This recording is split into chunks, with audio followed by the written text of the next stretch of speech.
ಇದು 1.5 ಎಕರೆ ಜಾಗ ಅಳತೆ ಹದ್ಬಸ್ತಲಾಗಿದೆ. ಈ ಥರ ನ್ಯಾಷನಲ್ ಹೈವೇಯಿಂದ ಒಂದು 2.5 ಕಿಲೋಮೀಟರ್ ಆಗುತ್ತೆ. ಒಂದು ಅರ್ಧ ಕಿಲೋಮೀಟರ್ ಹೋದರೆ ಊರಿದೆ. ಅಲ್ಲಿ ಕಾಣಿಸ್ತಿದೆಯಲ್ಲ ಅದೊಂದು ಗೌರ್ಮೆಂಟ್ ಸ್ಕೂಲು. ಈ ಜಾಗ ಬಂದು ಏನಿದೆ ಇದು ಕಳೆ ಬೆಳ್ಕೊಂಡಿದೆಯಲ್ಲ ನೋಡಿ, ಈ ಕಡೆ ಅಳತೆ ಹದ್ಬಸ್ತಲಾಗಿದೆ. 40 ಅಡಿ ರೋಡ್ ಇದು. ಒಳ್ಳೆ ನೀರಾವರಿ ಪ್ರದೇಶ, ಅಲ್ಗೂರು ಹೋಬಳಿ. ಸೊ ಆ ಕಡೆ ಇನ್ನೊಂದು ಕಲ್ಲಿದೆ ನೋಡಿ, ಇದು ರೆಕ್ಟ್ಯಾಂಗಲ್ ಆಗಿ ಬರುತ್ತೆ. ಗಿಡಗಳು ಬೆಳ್ಕೊಂಡಿದೆ. ಇದು ಎದುರುಗಡೆ ನೋಡ್ಬೋದು. ಬೇರೆ ಜಾಗಗಳಲ್ಲೆಲ್ಲ ರೇಷ್ಮೆ ಬೆಳೀತಾರೆ ಅಂದರೆ ಒಳ್ಳೆ ನೀರಾವರಿ ಇದೆ ಇಲ್ಲಿ. ಇದು 1 ಎಕರೆ 20 ಗುಂಟೆ ಅಂದರೆ 1.5 ಎಕರೆ. ಬೆಂಗಳೂರಿಂದ 85 ಕಿಲೋಮೀಟ್ರು, ಕನಕಪುರದಿಂದ 22, ಚನ್ನಪಟ್ಟಣದಿಂದ ಬಂದ್ರೂ ಕೂಡ 23 ಆಗುತ್ತೆ, ಮದ್ದೂರಿಂದ ಬಂದ್ರೂ 20 ಆಗುತ್ತೆ. ಎಲ್ಲದಕ್ಕೂ ಸೆಂಟ್ರ್ ಪಾಯಿಂಟ್ ಇರುವಂಥ ಊರು. ಒಳ್ಳೆ ಶಿಂಷಾ ನದಿ ನೀರಿರುವಂಥ ಪ್ರದೇಶ ಇದು. ಇಲ್ಲಿ ಪಕ್ಕದಲ್ಲಿ ಹೊಲ ಉತ್ತಿದ್ದಾರೆ ನೋಡ್ಬೋದು, ಪಕ್ಕದ ಜಮೀನವರು. ಸಾಯಿಲ್ ಕಂಡೀಷನ್ ಯಾವ ಥರ ಇದೆ ಅಂತೇಳಿ, ಪ್ಯೂರ್ ರೆಡ್ ಸಾಯಿಲ್.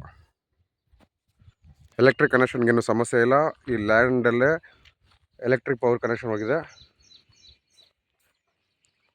ಊರು ಒಂದು ಅರ್ಧ ಕಿಲೋಮೀಟ್ರ್ ದೂರದಲ್ಲಿದೆ. ಸೇಫ್ಟಿ ಜಾಗ. ನ್ಯಾಷನಲ್ ಹೈವೇಯಿಂದ ಈ ಜಾಗಕ್ಕೆ 2.5 ಕಿಲೋಮೀಟ್ರು. ಮಳವಳ್ಳಿ ತಾಲೂಕು, ಅಲ್ಗೂರು ಹೋಬಳಿ. ಕುಂಟೆಗೆ 2 ಲಕ್ಷ ರೂಪಾಯಿ ಹೇಳ್ತಾರೆ. Slightly negotiable. ಡೈರೆಕ್ಟ್ ಓನರ್ ಹತ್ರನೇ ಸೆಟ್ಟಿಂಗ್ ಕೊಡ್ತೀವಿ.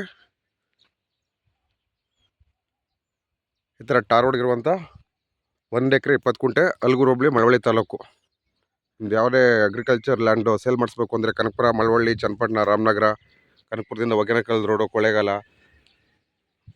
ನಮ್ಮನ್ನು ಕಾಂಟ್ಯಾಕ್ಟ್ ಮಾಡಿ. ಅಥವಾ ತೊಗೋಬೇಕು ಅದನ್ನು ಕೂಡ ಕಾಂಟ್ಯಾಕ್ಟ್ ಮಾಡಿ.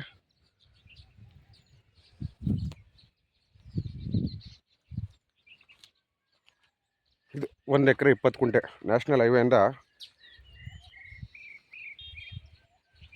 2.5 ಕಿಲೋಮೀಟರ್ ಇರುವಂಥದ್ದು. ಅಳತೆ ಹದ್ಬಸ್ತಲ್ಲೆಲ್ಲ ಆಗಿರುವಂಥ ಜನರಲ್ ಕ್ಯಾಟಗರಿಗೆ ಸೇರಿರುವಂಥ ಪ್ರಾಪರ್ಟಿ. ಸುತ್ತಮುತ್ತ ಈ ಥರ ನೀರಾವರಿ ಬೆಲ್ಟು. ಪಕ್ಕದಲ್ಲೇ ಊರಿದೆ.